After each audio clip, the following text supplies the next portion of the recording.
Are you ready? Are you excited? Forget about the Super Bowl. We are heading into the most exciting weekend of the year. Well, KC, is it Mardi Gras weekend already? Mardi Gras? No. Mardi Gras ended on Tuesday, which used to be called Fat Tuesday, but thanks to Lizzo, we are no longer allowed to call it Fat Tuesday. We can't use the word fat anymore. Now, Fat Tuesday is called Body Positivity Tuesday. But to hell with Mardi Gras. They had to move Mardi Gras weekend up a week this year to make room for the one weekend that everyone really cares about. Nothing can compete with this. The excitement, the anticipation, the stars converging on one American city for a weekend that is supposedly dedicated to NBA fans. Basketball is for everyone. Of course, I am talking about the dump known as NBA All-Star Weekend. Woohoo! Yes, yes, yes. Obviously, I am full of sarcasm here. All-Star Weekend is about as popular as a fart in a five-star restaurant. Don't take my word for it. I'll let Luka Doncic explain how much fun the All-Star Game is. Last year, he was speaking to the media right after he arrived for all the fun festivities. He was asked about his favorite part of NBA All-Star Weekend. His response was the same as my response. What's the best part of NBA All-Star Weekend? When it's over. Watch for yourself. What are you looking forward to most? Sunday when I fly to Mexico.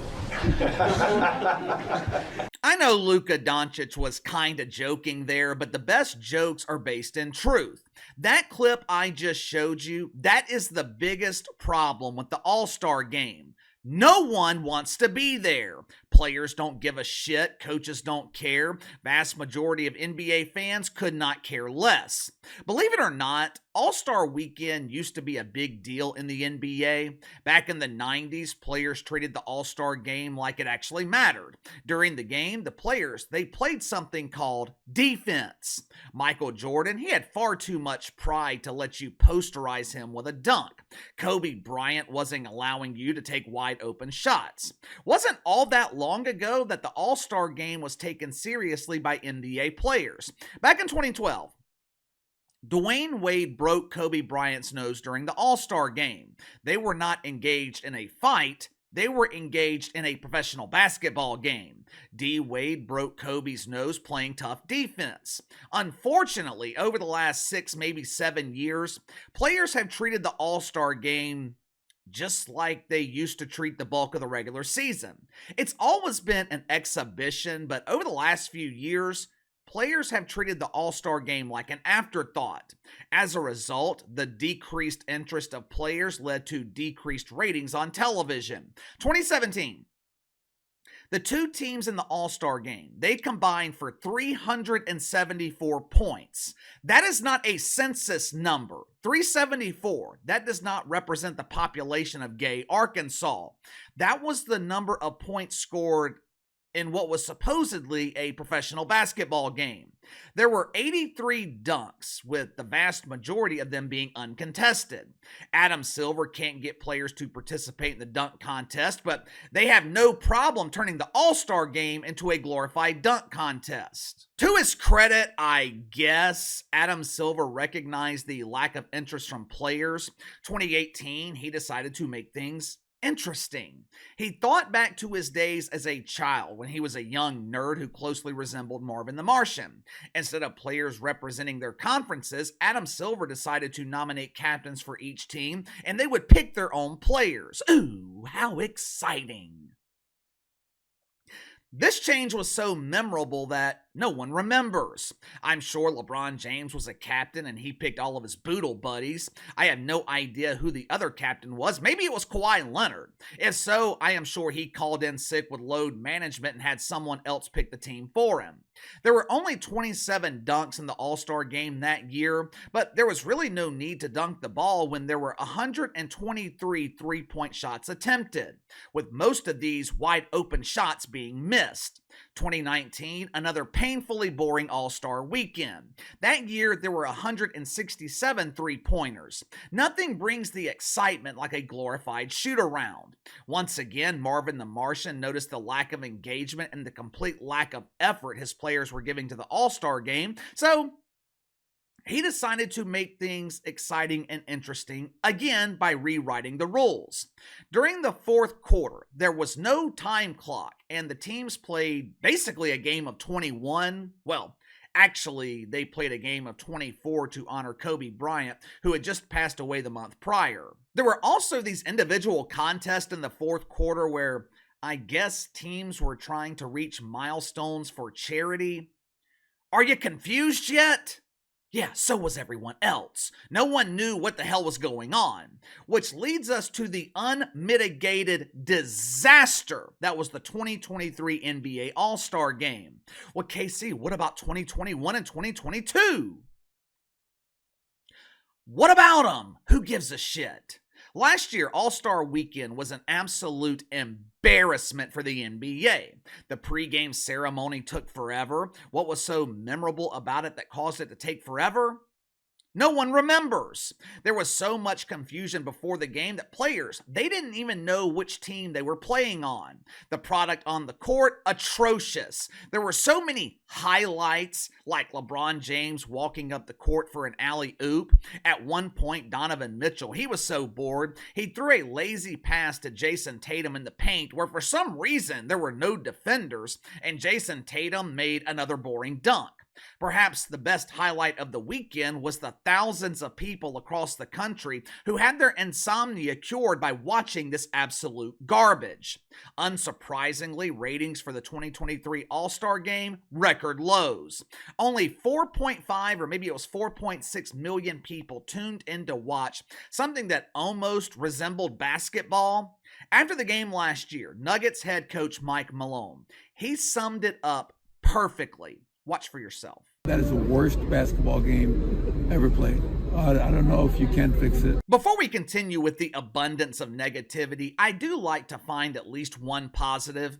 Last year, there were only 7 fouls called during the All-Star Game, which was great. NBA officials finally let NBA players play, if you can call what they did last year playing basketball. My thing is, though, why can't we get that same type of officiating during the regular season and playoffs? I know no one plays defense in the All-Star Game. I get it. But how come the only time of year that NBA officials take shots of the grilled wiener and chase it with their whistle is during the All-Star Game? A meaningless game. Mike Malone's absolutely right, though. There is no way to fix the All-Star Game. There is no way to make this interesting. 30 years ago, when your only option on a Sunday night in February was watching reruns of Seinfeld on TBS, the All-Star Game was a big deal. Players took it seriously. The other events of All-Star Weekend, they were filled with star players. Biggest stars in the league were competing in the dunk contest. Hell, the dunk contest was a big deal even 10-15 years ago.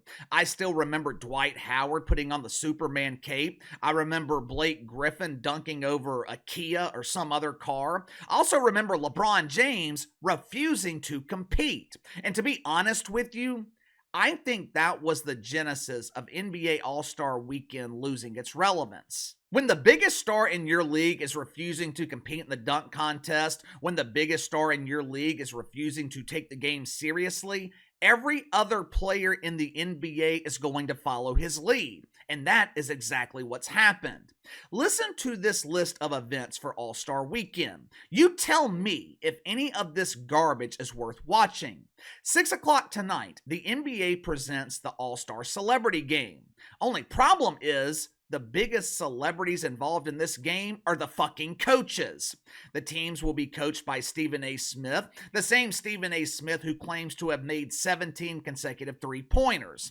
If Stephen A. is that good at basketball, how come his ass ain't on the court? The other team will be coached by his partner and brotherly woke love, Shannon Sharpe. Hey, it's me, Shay Shay! Adam Silver, he really broke the bank to bring in the real A-listers for this event. Something called NBAAll-AA will be playing? NBAAll-AA? Clearly, his mother didn't have her glasses on when she was staring at the eye chart trying to spell his name. Some honky-tonk singer named Walker Hayes will be participating. This dude was born in the same area as me. I've never heard of him before. Tristan Jass, whoever the hell that is, they're such a big celebrity, they don't even have a Wikipedia page. Natasha Cloud. KC, who in the hell is Natasha Cloud?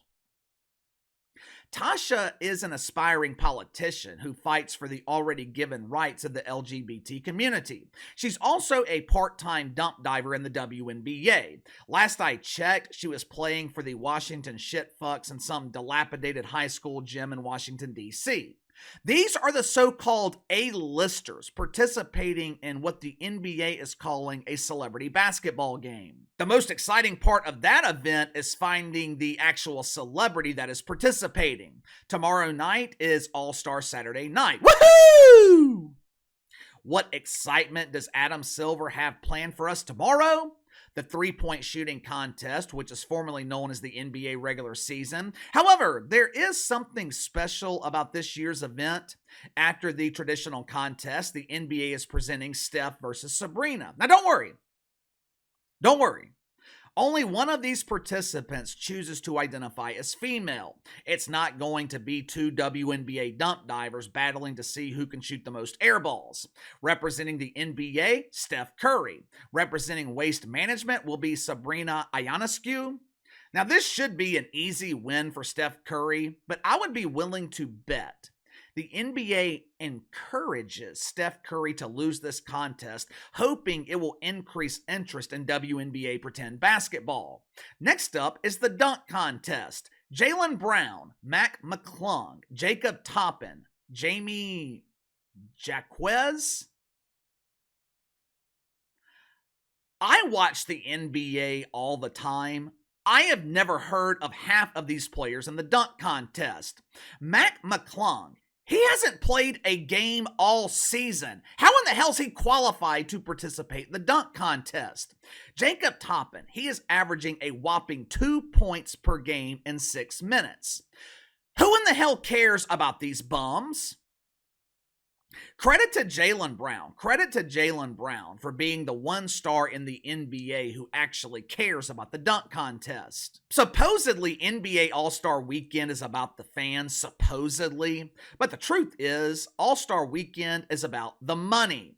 Enough is enough already. Just get rid of it. And while you're at it, go ahead and get rid of the Pro Bowl in the NFL too. No one cares about All-Star games anymore. I'd rather the NBA give players the weekend off and restart the regular season on Monday or Tuesday. I was thrilled when none of the players in New Orleans made the All-Star team. I'm glad they're getting a break. Hell, the last 3 games, it looked like they needed a break. I am not opposed to giving players a break in the middle of the season. I am opposed to the All-Star game. Don't tell me you are doing this for me. Don't tell me you are doing this for fans when nothing about All-Star Weekend seems to be about the fans. Players don't care, coaches don't care, fans damn sure don't care. Only people that care about All-Star Weekend, the networks, and Adam Silver. There's just no fixing this dump. There is no amount of polish that you can put on this turd to make it appealing. I wouldn't be surprised if the NBA set record low ratings for the 2nd consecutive year this weekend. Regular season ratings, they are already in the pooper. Western Conference absolutely loaded this season, yet interest in the NBA continues to be low. I don't get it, but give me your thoughts. Does anyone care about All-Star Weekend? Will any of you guys be watching? Will the weekend be another huge embarrassing failure with the NBA setting record low ratings? You let me know. Sound off in the comments below. Like, subscribe, share the video. I appreciate your support. Best way to contact me is by email at btlkc84@gmail.com, KC_BTL84 on Twitter. I'll see you guys tomorrow.